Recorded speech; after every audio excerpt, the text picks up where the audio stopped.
This is going to be the most valuable video that I've probably ever made with regards to meditation and going deeper. So many people want to tap into peace, they want to reach transcended states of mind, they want to understand themselves more, they want to expand their consciousness, vibrate quicker. And all of that comes about when you implement what I'm going to teach you in this video here. So the premise of the video is all about the refinement of your practice.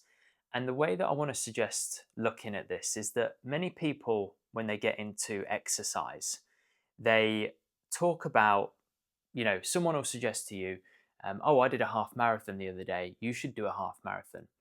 And it might be that you start running, and running for you is just the worst form of exercise possible. It feels very uncomfortable, very unnatural. Perhaps it might be related to your body shape, perhaps it's some other reason, but you just do not kind of harmonize with this way of exercising. Now, what I don't want to suggest is that you couldn't ever harmonize with that way of exercising, because I like to have a kind of belief around things that if you work at stuff enough, you do get better at it and you can develop in whatever area of life you want. But it might be that if you were actually just to take to, say, riding a bike and you did that instead, you might find that you sit on the bike and actually immediately this feels like an easier form of exercise for you. And this feels like a way that you can really develop your fitness and actually get the rewards, the results that you're after. Because these two things are tools. Riding a bike, or the bike itself, is a tool. Running is a tool. And the reason that we use these tools is because we want a particular outcome. So for most people, they just want to, feel better, or they want to get fitter, and they have to then use the tool that is appropriate for them and their body and their temperament, and they will use that tool to carry them into elevated levels of fitness. So you might start off down here, and over the course of like 5 years, you build your fitness up like that. If this was like a graph, that's your fitness. This is the time spent doing it. But it might be that if you were only to do running, you would be like this, because you're just not relating to that exercise as well. It's much harder for you. This is important because this relates to meditation very, very much so. Because meditation is similar to these exercises, purely a tool. Meditation is only a tool. So if you start off and you just follow the breath, that's a very pointy nose. It's like mine. And you just follow the breath, you might find that for some people that works great, but you might find personally that that's a very unnatural way of meditating. You might find that it's not helping you to quieten the mind. It all feels quite unnatural. It just doesn't work for you that well because of how your mind is, because of how you are. And there's nothing wrong with that.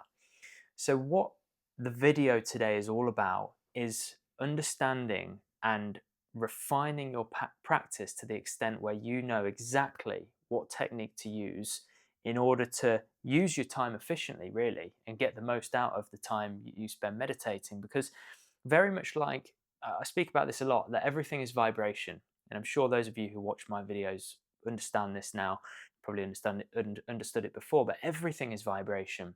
So if I want to do a certain exercise, I have to be matching with that exercise vibrationally. Now, the same goes for meditation, in as much as my enjoyment of it, the way that I sync up with that particular exercise. Meditation is exactly the same. Some of you will harmonize with the breath beautifully, quite quickly. Some of you will not. Now, a couple of caveats to this. I would recommend giving yourself 3 months from starting an exercise. So let's say, or rather a technique. So let's say you start learning how to meditate, you join my school or you learn it through another means, and you understand and learn how to follow the breath. Now, you might find that challenging for the first few days or the first few weeks, and I wouldn't suggest binning it off straight away, because there's always a process of having to work at something. I mean, I remember when I first learned how to swim, I learned from watching videos on YouTube, and I went into the pool, and it probably took a month or maybe even 2 months before something just clicked. I had to overcome, a certain hurdle, and once I overcame that hurdle, things then got smooth. things became very easy. And I found that for me personally, probably related to my shape partly, I harmonized perfectly with swimming. I found it came very naturally. Whereas running, on the other hand, I did have to work really, really hard at running. And meditation, as I say, is very, very similar. So you've got to give yourself some time, because you won't know immediately whether this technique is really right for you. You might know immediately, but if you don't, then I would suggest I would suggest 3 months. So you may join a school, as I say, like mine, or you may learn through going to a Buddhist center or on YouTube or however. Preferably, you go through a teacher and then you get more exacting guidance. You get guidance and techniques that are ancient and are time proven and time tested, and then work with that technique for up to 3 months. If by the end of the 3 months you're not seeing yourself progress with this technique, it's still feeling challenging, doesn't mean that we're expecting the mind to be silent, but you should be seeing results and you should be finding the process is becoming easier. You're seeing some progress of some sorts. If after 3 months of working with this technique, you're still struggling, you're still fighting with it, it still feels like you're hitting a brick wall and not getting anywhere, at that point, I would suggest changing. Now, there are various different techniques out there, and there are different ways of meditating. So understanding what the outcome is that you want is obviously key. If you're a sort of person that is meditating because you want to communicate with the divine, you want to move towards realization, you want to understand yourself and grow spiritually speaking, then somewhere like my school is the perfect place for that. And I have a series of different techniques that I teach. Now, this is fairly unique to my school because most people will learn through perhaps a Buddhist center, and they will only have, like, I say only, there's nothing wrong with this necessarily, but they might have a couple of techniques that they were taught that they then pass on to their students. They may be perfect for you, but if they're not perfect for you, you're in a position where you're now working with a technique that is not quite matching up with you and who you are. It'd be like if you learn exercise from a CrossFit trainer. You're going to learn the essence of CrossFit, but you might actually be someone that is better at a sport like tennis. And you might find that actually for you, playing tennis gives you the best of everything. You find that it comes naturally, it keeps you fit and healthy. Again, this is the same. So being exposed sometimes, it's not always necessary, but being exposed to different forms of meditation and different ways of meditating is really, really important. And the way that I would break it down is find a good teacher who can teach you various different methods, if necessary, of meditating. But then you want to look at these areas.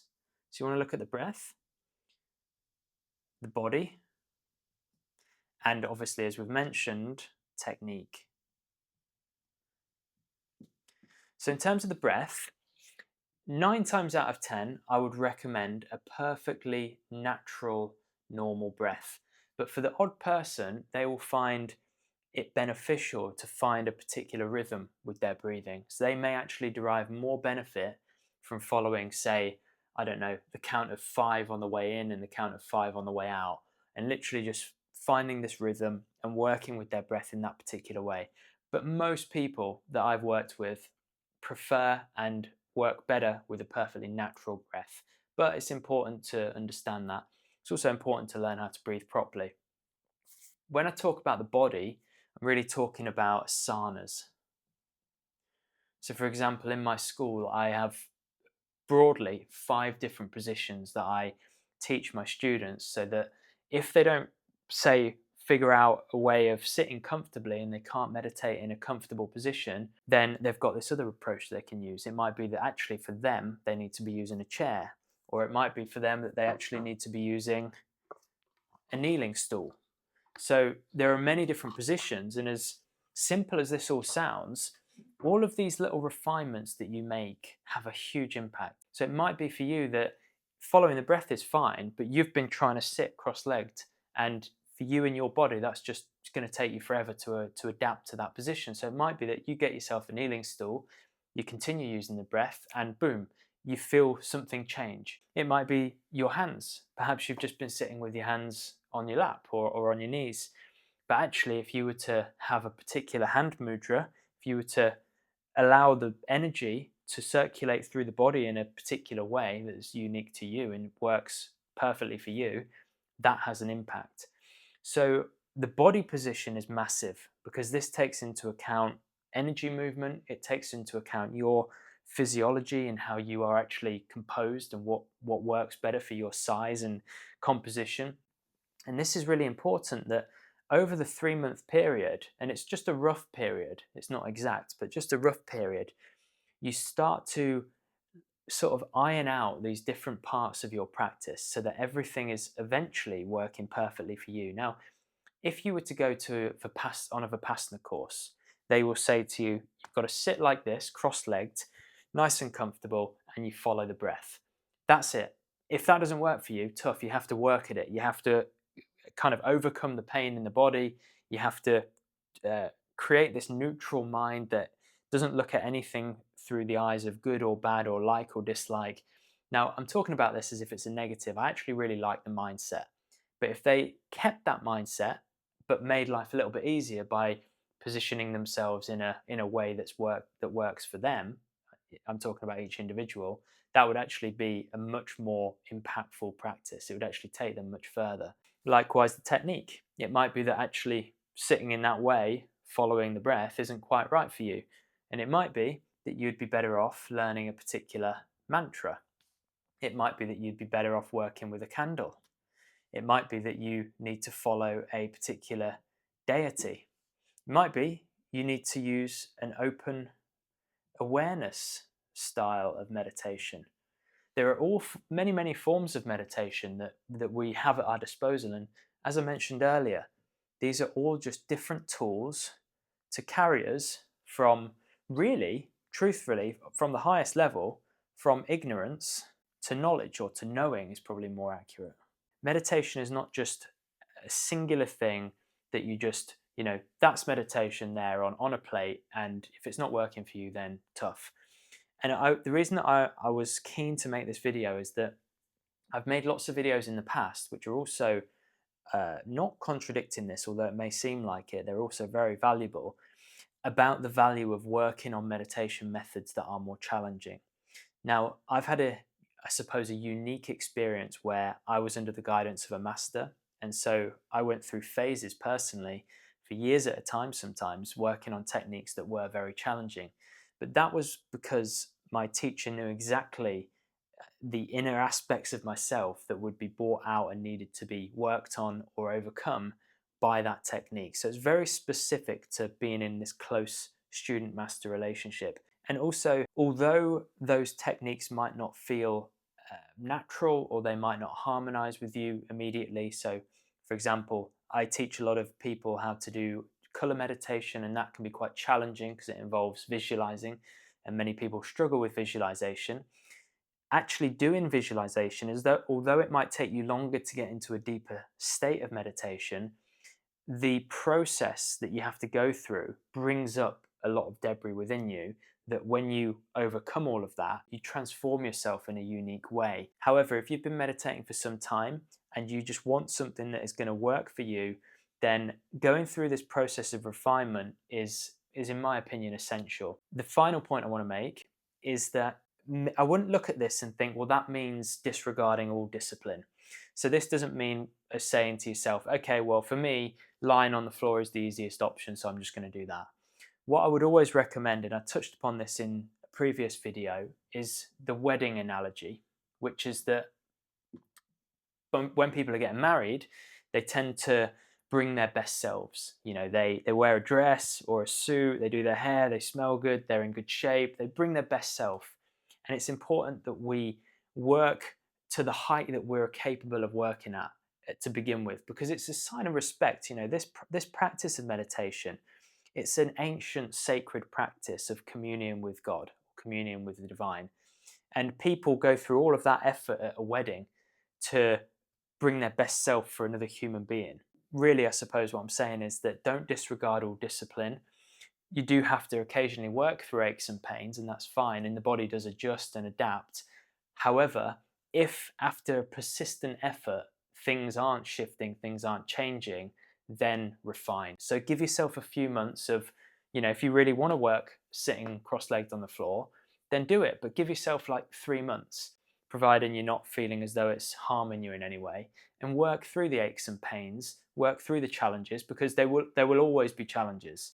When I was coming up with a title for this video, I often use ChatGPT to help me, and some of the suggestions were like, never struggle with meditation again. And I'm like, that's just not true, because you will struggle. The process is going to be difficult. It will. It's like saying, never struggle with exercise again. Well, if you're exercising properly, you will struggle, because it's part of the progress, it's part of the development. Meditation is similar, but you can make life a lot easier by working on these areas here. So, if you need help with that, by the way, if you want to learn more techniques, if you want personal guidance from a teacher, and you want to be able to understand these tools and techniques in more depth to take your practice further, then you're more than welcome to check out my school. I'll leave a link in the description below. Thank you so much for watching as always, and I'll see you on the next one.